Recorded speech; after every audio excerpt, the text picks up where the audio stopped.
felt disappointed in people lately. You know the cliche that says everyone's just doing the best they can? Well, I'm no longer so sure. I think we can do better, but it may cost us. This week marks 3 years since I published my first post on Substack. 2 years before that, I began writing this memoir that eventually found its way here. And I've called it Out of Line for Greater Well-Being.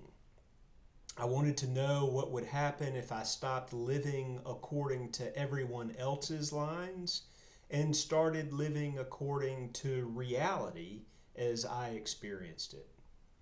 And 5 years later now, I know the experiment has taught me something, many things, but the primary being that honesty and truth really can set us free. And it can lead to greater well-being, but it isn't free. Recently, I watched a neuropsychologist explain why the MAGA movement has become, for many, a kind of cult. One of the ideas he explored is this notion of the illusory truth effect. And this is the tendency for repeated claims and stories to become believable simply because they're familiar, whether they're true or not. And none of us are immune, apparently. One man joined the movement because he wanted to be closer to his father. Another woman because family friends convinced her prosperity belonged to Republicans. Another because her church taught her that faithfulness meant submitting to her husband and perhaps even giving up her vote. Different stories, but the same themes that so many humans long for: belonging, identity, safety, security. The video also described what psychologists call a MAGA personality, someone who promises safety, prosperity, belonging, even salvation. And as I listened, I realized this isn't just MAGA. It's Christianity. It's other religions. It can be family. It's any and every system that asks us to protect a story instead of reality itself. Most of us think we're independent thinkers. But the moment reality threatens our tribe, our identity, our security, we discover how much of our freedom is dependent on our belonging. And that's why families, religions, and even political movements can become as difficult to leave as cults.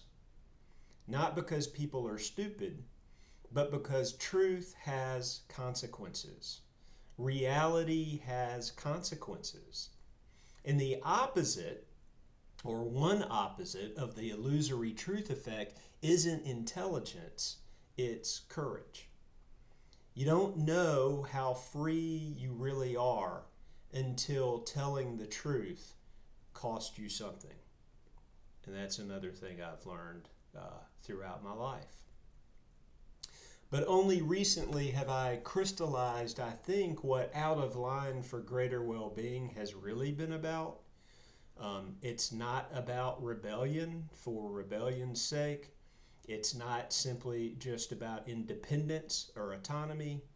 But at its core, it's about fidelity to reality. Faithfulness not to a church, not to a political party, not to a doctrine or ideology, not even to family, but faithfulness to reality itself. And said succinctly, reality is what is. Honesty is how we approach it. Fidelity is remaining aligned with reality, even when it costs us. And well-being, then, is what emerges. None of us, human or AI, is immune from these inherited frameworks and programming. We all inherit stories, political stories, religious stories, family stories, larger societal stories. And the question isn't then whether we've inherited them. The question is what they're producing in our lives. Are they making us more well, more alive? Do they give us greater voice, greater agency, greater freedom? Or are they simply asking us to keep repeating the same old story and patterns because they're familiar, even if they leave us flat and lifeless? Well, I think it's time for new wineskins. Time to clothe our politics in reality, not lies, as will be attempted again tonight when Trump speaks to the nation. Our religion in reality, not supernatural stories and claims. Our families in reality, not paternal or maternal control. The truth will set us free, but fidelity to reality is not without a cost. And I think we all know this. It may cost us our tribe, our church, our family, even the person we thought we were or should be, and maybe especially that. But if our stories, our systems, and our traditions are no longer making us more alive and well, I know reality itself is trying to tell us something.